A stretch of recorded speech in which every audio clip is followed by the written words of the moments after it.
Hi guys, Dave in Texas here, and what you're looking at is my RIC 6, okay? And the reason you're seeing it one more time is because this one is going to take its place in the lineup, right? This is my newest guitar. It's that ES339 FAKE Gibson from China. And this is my RIC 6 from China that I've had for about a year and a half now. And the thing is, the reason the 339 is taking its place, it's very simple.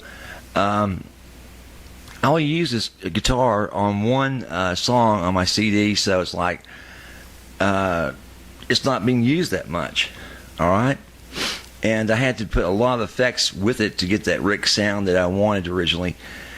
Stupidly thinking I could get it by just doing some pup changes and some electronic changes on originally, but not ever owning a RIC before, I wasn't aware of the fact that the pups are surface mounted, have the poles placed inside the body, and the neck is offset by about a good 2 or 3 inches above the body of the guitar to allow for clearance on the surface mounted pickups. So damn, this thing would have taken a lot of modification rather than just changing things out.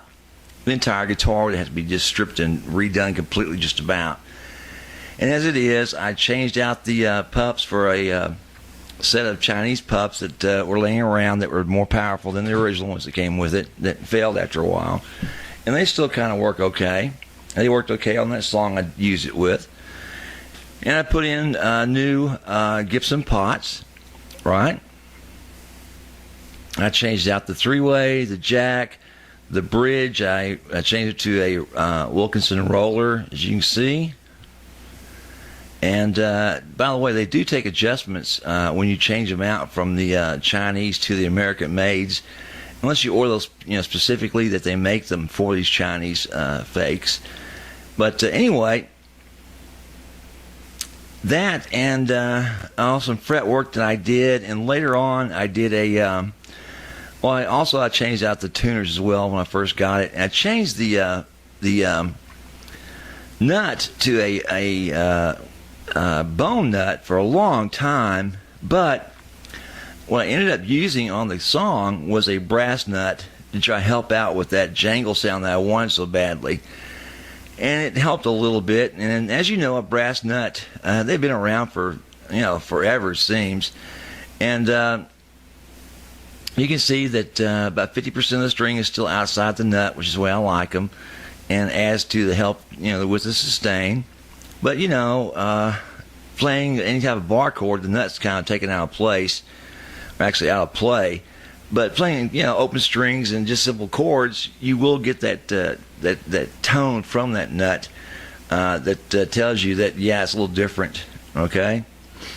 So I was going to get a last time sound check on this guitar, let you hear what it sounded like, and play that for a second, and then off to storage it goes. And when I store them, guys, I'll take these guitars and I'll tune them down towards they play very loosely, like take them down like 1 or 2 turns on the machine heads, so that there's no pressure on that neck. And I'll store them in a case and basically put since this is a semi-hollow, I will put a device in there to take care of the humidity with it, and take care of this guitar. Board work that was done on staying that up, different pups, different electronics. So I put a good $300-400 worth of work into this thing, or $500 worth of work into it, plus the cost of it. And I originally had some really nice pups in here, but I changed those out from TV Jones and put those on something else I was using. And Sugar Britches only allows me to have 10 guitars in my office at one time. So I'll cut away and you'll hear what this thing finally sounded like, and then it'll be in storage. So hang in there. Okay, so we're back and running again. I had the microphone wire fall out of the darn thing. And what we're looking at, guys, we're looking at my Rickenbacker with all the changes that were done to it.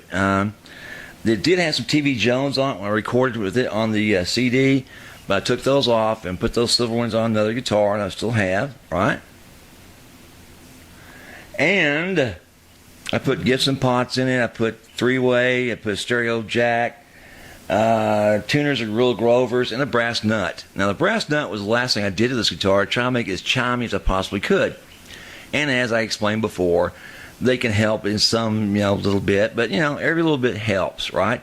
And to get it to sound like a real Rickenbacker, I put through the effects on my board, right, to help it make that jingly, jimey, chamey, jingle sound that we love that comes out of Rickenbackers. Okay.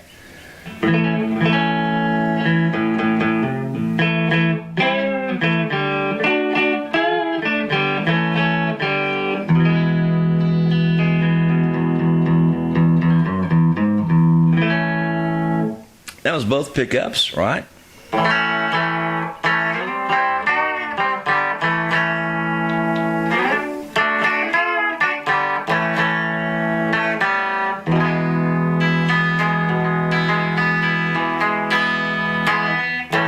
That's the bridge, right?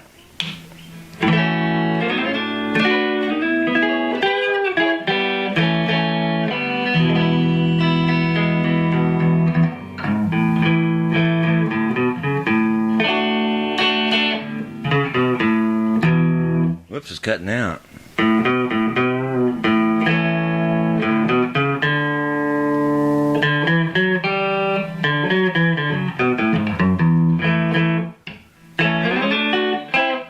These are Chinese pups that are in here that I had laying around when I took the TV Jones out. Oh yeah, I did do the Riller Bridge at Wilkinson, right?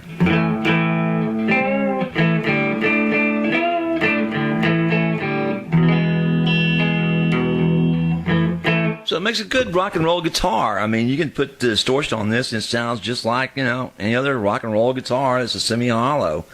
But sounding like a Rickenbacker? No, it took the full effects of my board to make it sound like a Rickenbacker, and that was with a lot of tweaking to take place. So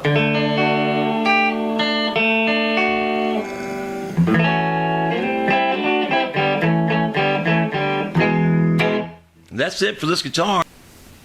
Nice colors, and get a chance to see it in HD instead of on that old system I had that I recorded this, right?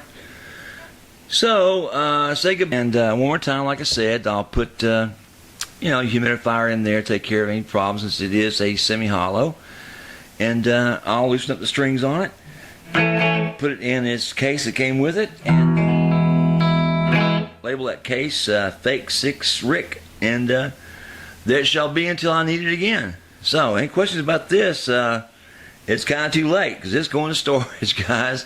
And next thing will be these exact measurements I'll have for the ES339 Fake from China, the Fake Gibson ES339.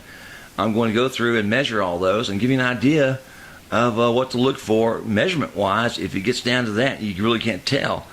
Mainly those horn differences that I spot, but being a noob, you may not spot that, and that could cost you a ton of money. So, Dave in Texas, have a good one, guys. Bye.